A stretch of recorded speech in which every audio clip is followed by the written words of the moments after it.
Monica with Tour Press Force, and I'm here in downtown Phoenix at the Valley Bar with the founders of Emo Nite. So say hello, guys. Hello. Hello, guys. Quite literal.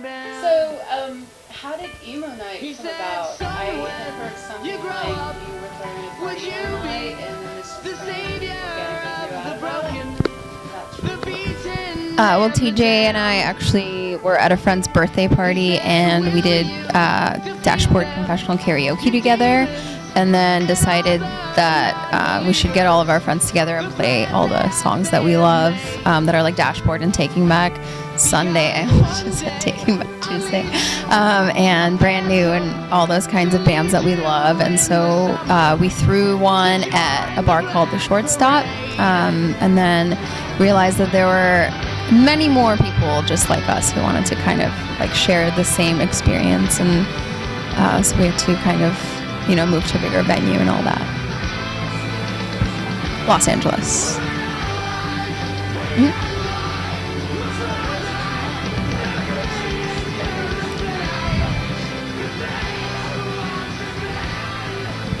So we're coming up on 2 years of throwing Emo Nite. You know, almost like the whole, maybe for 10 months, we just did it in Los Angeles as a monthly event. And then we started touring it. Basically every Tuesday in a different city, we do an Emo Nite. In LA, we've had to expand from that small little dive bar, the Shortstop that we started at, to the ECHOPLEX, which was a jump from 150 cap to an 800 cap. And then this year in 2016, we've added the second room at the Echo. So upstairs we have 400 more spaces for bodies. And we also can showcase live bands. So we have like 1,200 people that can get into Emo Nite at a single time. Usually in LA we have about 2,000 people come out to every single one. And then, you know, in different cities we tend to do, you know, 400 or 500 cap rooms. So yeah. Right on, that's very cool. I would love to go to one in LA with a big crowd and live bands. Is it emo genre bands that are playing? You know, it kind of depends. Most of them, I don't know, I guess you can classify a lot of them as emo or emo influenced. But, you know, it's kind of just stuff that we're into. You know, like we actually had a rapper, a hip-hop, sort of like indie hip-hop artist named Yeek. He wrote a song about Emo Nite. And then, so we invited him to come out and play that song, and as well as do like a full set of his other material. So, you know, we get to kind of do like a lot of different things. And a lot of the DJs that we have out are not just DJs from the scene, but like we've had people who are like big in the EDM world or the rap world or the hip hop world. You know, there's a lot of kids that are sort of our age that, you know, kind of grew up on this music, and whether they're, you know, working in this section of the music industry now or, you know, someplace totally different, we all sort of have the same foundation. So I'm going to jump in. I know I'm a generation or two ahead of you guys. What is the age group that fits your demographic? I think, well, we don't really throw any events that are under 21, so I think that kind of limits my knowledge of exactly what age range would come if it was like younger than that. But I think 21 to maybe 35. That's what I set the Facebook ad targeting for. 21 to 35. Oh, so there we go. 21 to 35. It's working if you've got crowds that large that are consistent enough to drive you across the country. What is the furthest east you've traveled for one of your nights? Atlanta? Yeah, I'm going to Atlanta on Friday to do one. Yeah. And we also have one in Baltimore that's a monthly. Yeah. Also, we did Toronto. Nice. Anything going south of the border? I hear that the cruise ships are going to start docking around the point, and that that's a up-and-coming venue.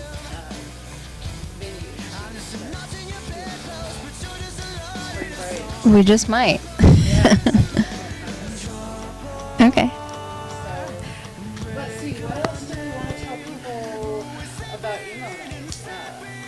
I've heard that in a way it's for adults to to get out and play to that old music that they used to love as kids, and just for you to let loose. Tell me Sure, about that. yeah. I mean, I guess it is to an extent, but we also, we've been able to, now that we have sort of built this community, we kind of get to like bring new, younger artists into the fold and introduce them to a crowd that they normally wouldn't get if they just like played a normal show on their own. Like, there's a lot of local bands that we really like, and we get to highlight at our events. Do you guys personally notice that people DJ for you, or are they actually approaching you saying, hey, yeah, we'd like to spend some time, or? No, I mean, it's definitely a combination of efforts. So we've gone from booking an artist on Twitter by direct messaging them or just tweeting at them to, just like cold emailing their managers, or it could be somebody that we know, who represents an artist and we just ask them. But yeah, we've definitely been approached also by different artists. And yeah, I mean, a lot of these amazing musicians that I looked up to when I was like 15 have become my friends, or like people that I don't know, I never thought I could meet and have a normal conversation with, or, Yeah, exactly. Yeah, just to see these people that, I stood in line for hours when I was in high school. I would, get to a Taking Back Sunday show or a Good Charlotte show at like 6 or probably like 4 p.m. and like stand there for hours. And, would get to meet them and take a photo, and now, they're coming to our party and just being like involved with it and loving what it is. It's really cool. So why do you think it is that they love what's going on? Because it just celebrates the music that they make, It's literally a group, like a room of people who love the music that they make and love the people that they are and have followed everything that they do for 10, 15 years, and it's all love in the room. It's like everybody just is so excited and happy to celebrate this music. And when an artist comes in and sees that, they like, how could they not love that?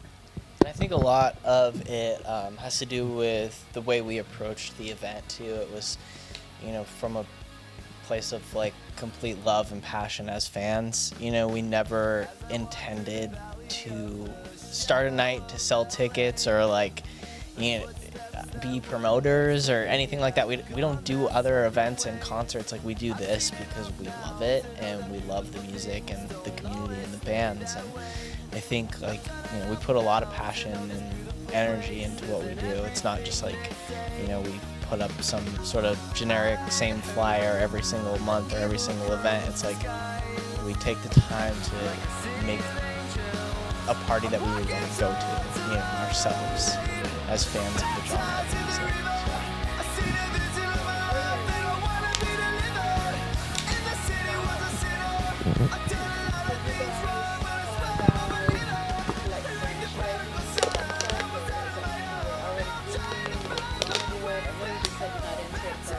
Booking and profit, and it's something that you really love and enjoy and so forth, but there's probably so many cities out there where kids are just, people are just craving something like that. Sure, yeah. I mean, there's a lot of, we were definitely not the first people to throw an Emo Night, and we won't be the last.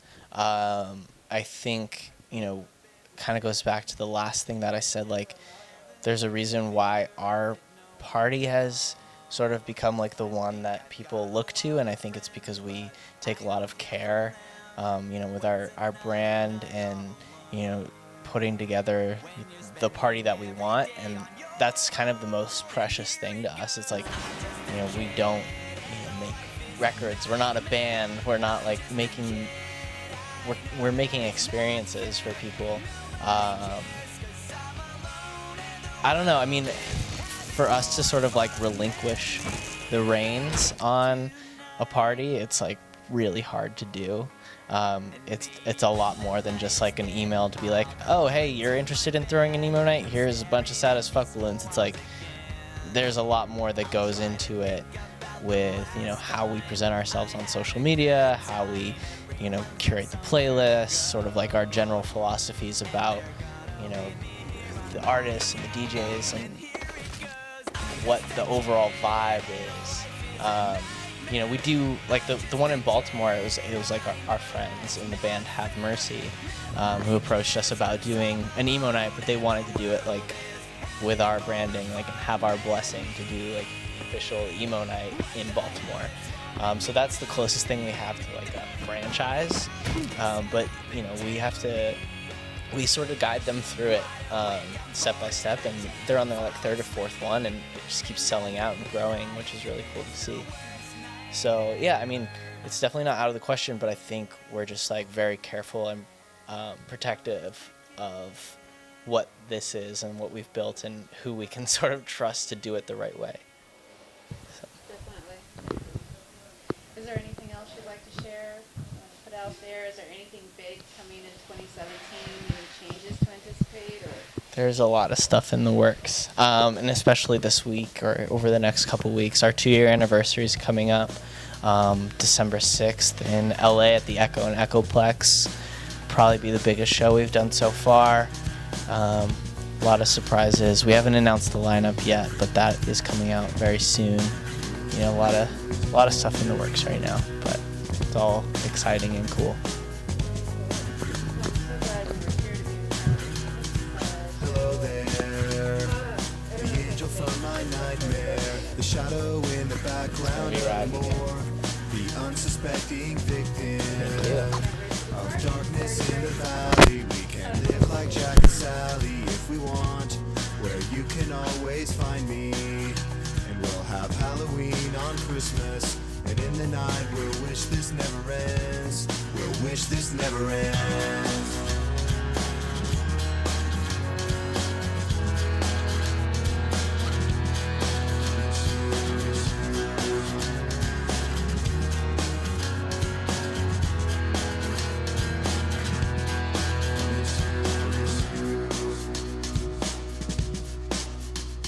Where are you? And I'm so sorry. I cannot sleep, I cannot dream tonight. I need somebody and always. This sick, strange darkness comes creeping on, so haunting every time. And as I stared, I counted webs from all the spiders, catching things and eating their insides, like indecision to call you and hear your voice of treason. Will you come home and stop this pain tonight? Stop this pain tonight. Don't waste your time on me. You're already the voice inside my head. Don't waste your time on me. You're already the voice inside my head.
I don't want to make it. I just wanna.